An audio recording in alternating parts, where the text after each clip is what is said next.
Hello everyone, welcome back to 3 Deviations. So in today's video, we are going to move to the new type of calculus. So we're done with differentiation for the most part.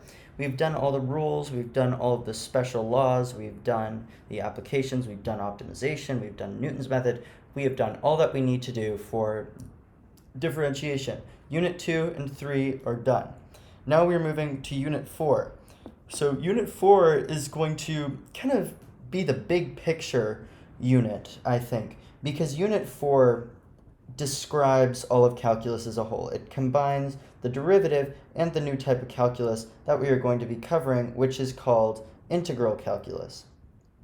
So integral calculus talks about the accumulation of change. So as opposed to the derivative, which talks about the effect at a single point, the integral kind of covers the whole, a whole interval, which is kind of cool how we have that duality between the two different methods of calculus. So with the area problem, we are going to introduce integration, and this is kind of the textbook introductory lesson for integration, where we talk about the area under a curve. So the area under a curve is exactly what it sounds like. It says if I have a curve like this, that doesn't look very good, but we can go with it. Between A and B, we'll call this region S, and this is a curve f of x here. We can define our region by saying that S is going to be the ordered pairs of all x, y, where x lies between A and B, and y lies between 0 and f of x. But just describing the region is a lot different from actually finding the area, and we will devote most of the rest of, like the second half of Unit 4 to talking about how we can evaluate these areas efficiently. We're going to talk about how to evaluate that area today, but it's not going to be very efficient. And before we even do that, we're going to think about approximating that area with a discrete number of rectangles. So as you can see here, what we do is we have the graph, and then we can approximate that area with a series of rectangles, a discrete series of rectangles. And what's nice about this is that we can control the width of the rectangles, we can control the number of rectangles. It's very nice. And one of the other things is that we can choose where our rectangle touches the graph. So in this case, it's on the left-hand side, but as you can see, if I did it on the right-hand side, maybe we might be given a different approximation for the area. But these approximations are really the good intuition, the framework that brings together nicely before we talk about the definite integral later. So now that we've done that intuition, why don't we do an example? So I'm going to throw around some terms that might sound a little bit confusing, but hopefully we will get those down hard before we end today. So we are going to approximate the area of x squared between 0 and 1 with 4 rectangles. So what do I mean? So if we have x squared here, and this is going to be 1 here, it's asking us to find this area in there. So to do this, we're going to go back to a nice old geometry formula, and we are going to realize that if I'm dividing this into 4 rectangles, I'm going to have 1/4 here, I'm going to have 1/2 here, I'm going to have 3/4 here, and then I'm going to have 1 here. And those are our little increments that we're going all up by 1/4. And those are going to be our x values. We know the width of the rectangles, that's going to be 1/4 because we're using the region between 0 and 1, dividing it by 4, that's going to give us a width of 1/4. But now the height is going to be the value of our x value at the function.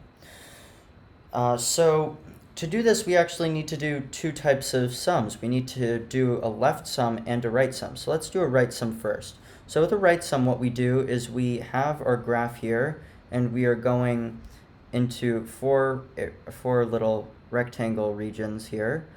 And a right sum basically says we're going from the rightmost side of the graph, or the rightmost side of our rectangle. So we're going to have 1 there, have 1 there, 1 there, and 1 there.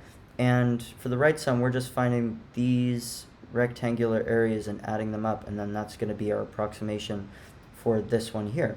Of course, we have values 1/4, 1/2, 3/4, and 1. And then for the left-hand sum,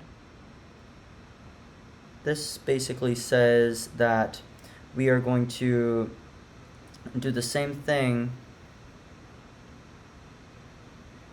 but we are going to do it from the left-hand side. So we're not going to have anything there.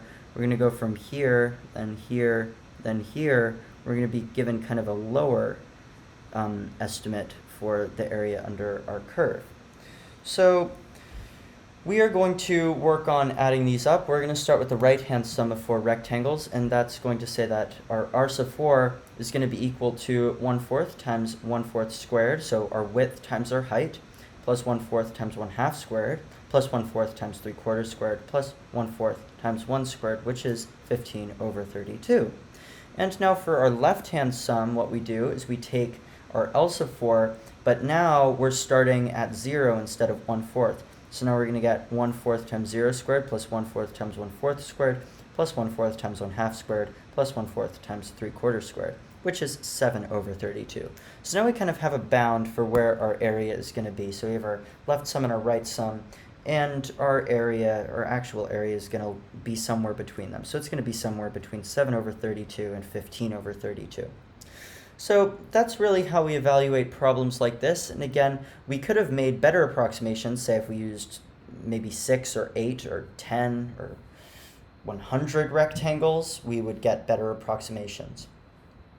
All right, so now that we kind of evaluated for that problem, I'm just going to tell you what that area under the curve actually is, what the actual area under the curve is, and that's going to be 1/3. So if we have our curve here, and instead of dividing it into, say, 4 rectangles, I divide it into infinite rectangles, then I'm going to get the area under the curve.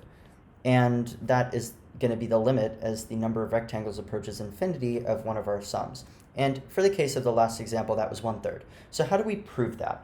So to do that, we are going to need to do some good old algebra.